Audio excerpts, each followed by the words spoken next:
गोड खायची इच्छा होते पण काहीतरी शुगर फ्री ऑप्शन हवा असतो.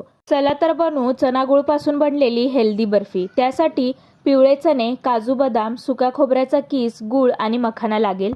चणे आणि मखाना मिक्सरला बारीक करून त्याची पूड बनवून घ्यायची.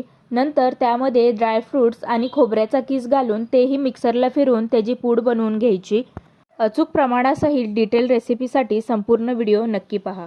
आता बनवू गुळाचा पाक. त्यासाठी पातेल्यामध्ये 2 चमचे तूप घालून सर्व गूळ वितळवून घेतला. नंतर एका पॅनमध्ये 2 चमचे तूप घालून चना, मखाना याचं मिश्रण नुसतं रोस्ट करून घ्यायचं.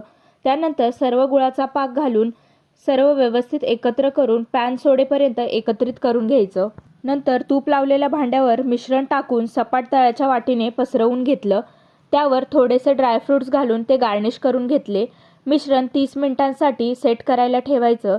30 मिनिटांनंतर हव्या त्या साईज आणि शेपनुसार बर्फी कट करून घ्यायची.